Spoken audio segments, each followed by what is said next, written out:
Right there. We now want to shift focus. Willis, the word master, is joining us right now from Kisumu. Willis, a very good evening, rather. Hope you're well. Yeah, good evening, Jesse. Very fine, and I've just loved such kind of talent. And you see, one thing that you can sometimes also realize is even through music, sometimes you can learn good sounding of words, just like overdose, not overdose. We say dose, not a dose. So a salute for that great talent. All right, many thanks, Willis. That's duly noted. Let's take a look at the word on the street. What word we have for viewers this time round? Let's take a look.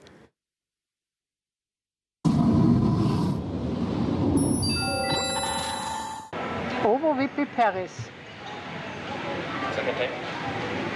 OVIVIPAROUS. OVIVIPAROUS. OVIVIPAROUS. Ovovivorous. Ovoviparous. Ovipieros. Ovipieros. Ovipieros. Ovoviparas. Ovoviparas. Ovoviparas. Ovoviparas. Ovoviparas. Ovoviparas. Ovipaparas. Ovipaparas. Ovipaparas.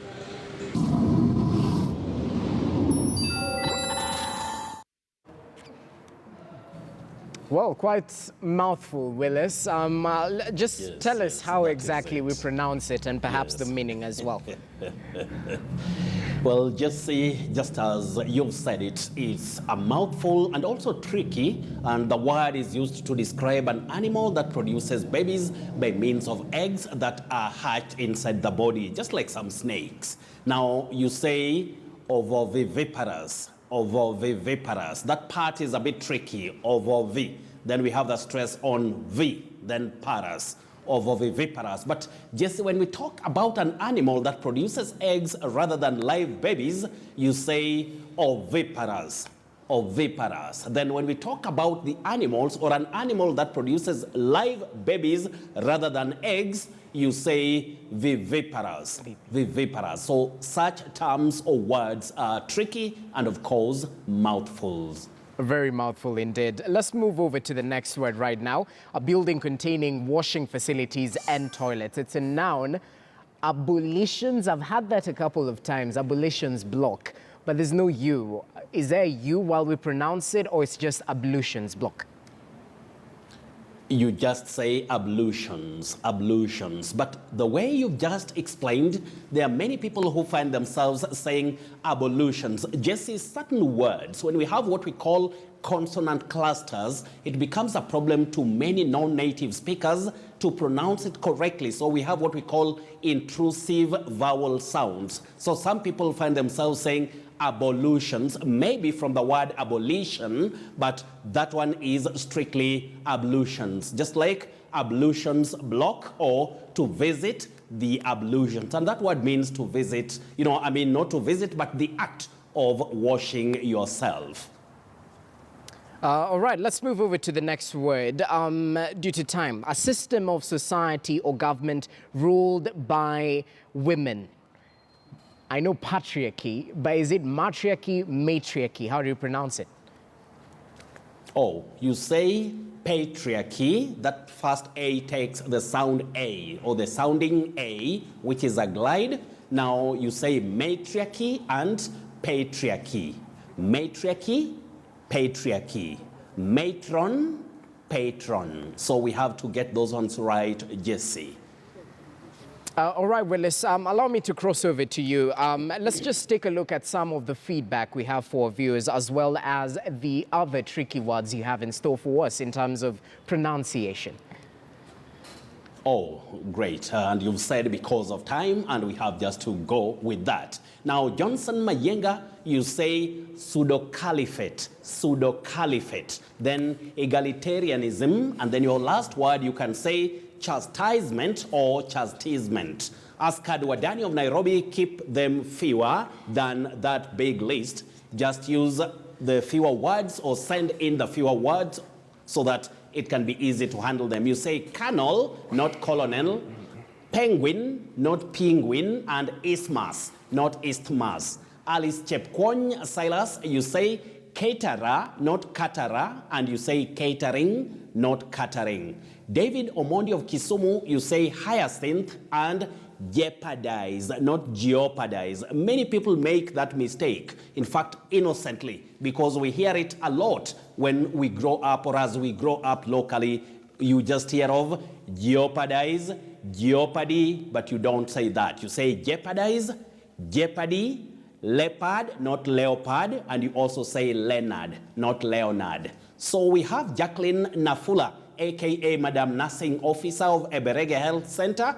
Thank you for loving this segment that much. You say hemorrhage and spontaneous. Then we have Team Magongo Primary School of Oyani Zone in Migori County. You say accent, don't say accent. Then accelerate, then exhume, but remember you can also pronounce that word as exhume. Exhume or exhume, those are acceptable alternatives. Then Anita Katash of Mariakani, Pwani, you say devolution, devolution. But remember in American English, you can use devolution. Now we have Sandra Njoroge of Nairobi, just say squat. Don't say squat, squat. Then Mwalimu Vidija Dalizu of Eldoret, you say expose. That verb is expose. But when you talk about the noun, we have the word expose, expose. Just like when people get facts about something that they have to reveal, you say an expose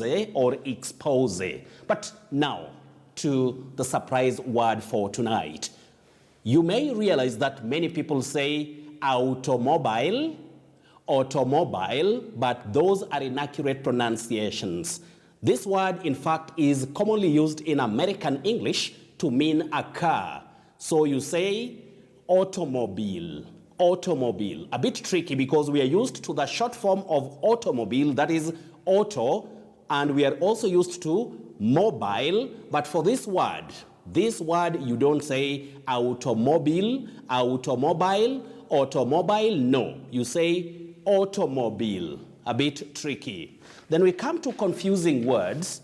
The first word, the upper one, you say decent, just like a decent job, decent, a decent place. Then the second one, you say descent, that is the action of coming down or going down, you say descent. And remember the same pronunciation is used for this word when we talk about, not accepting something or going against something, just like a political dissent or voices of dissent. So the two last words, dear viewers, are called homophones, different spellings and meanings, but they are pronounced the same way. We call them homophones.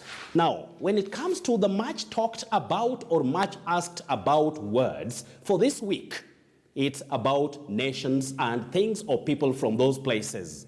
Now, I'll begin with the lower words. Now, we have Spain, a country, Spain, and then somebody or something from that place, or the language, you say Spanish, Spanish. Spain, the country, then we have Spanish. But please, when we have Denmark, somebody or something from this country, something from Denmark or somebody from Denmark or the language of Denmark, don't say Danish. This is where the problem is locally. Many people find themselves saying Danish. No, don't say Danish. You say Danish, Danish. This letter A takes that vowel glide A, Danish. Denmark, Danish. Spain, Spanish. So get them right, especially if you are in any career of serious communication. And then remember, it only happens on KTN. That is where you can learn the phonetic or sound symbols. For tonight, we have this side that is a symbol that represents the short, low front sound A.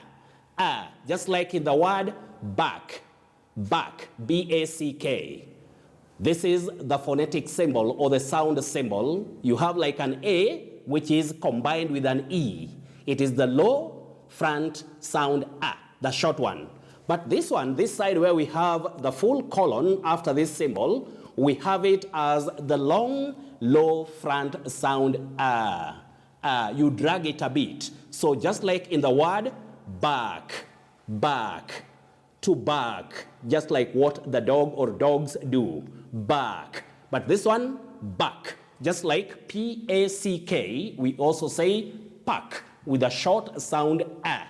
But then when we talk about to park a vehicle, you'll realize that that sound, that vowel sound is slightly longer. So you say park, park, park, back, back. And that comes to you only from KTN every Friday evening or Friday night. That is during Friday briefing. And the segment is called Mind Your Language. From Kisumu, I'm Willis Ochieng, and reminding you that you can also interact with me throughout the week. That is on Twitter. The handle is at Willis Ochieng1. Otherwise, it's now that time that I take you back to Nairobi, and you'll always talk to or listen, or if you like, you'll always watch the two tough and also hot presenters of Friday Briefing, that is Jesse Rogers and Ashley Mazuri. Back to you, the hot and tough duo. All right, many thanks, Willis. Truly always looking forward to have this all-important segment of Mind Your Language. Have yourself a fantastic weekend. Looking forward to next week, even as we wait for the next edition of Word on the Street. Good night, Willis. All right, Ashley, I'm sure your Word on the Street is overdose. How do you pronounce it? You know what? Thank you very much for tuning in to the Friday Briefing. Jesse, Yes. don't messing with me. I am It's on a Ashley good note. Mazuri, Yeah. our sign language interpreter. Is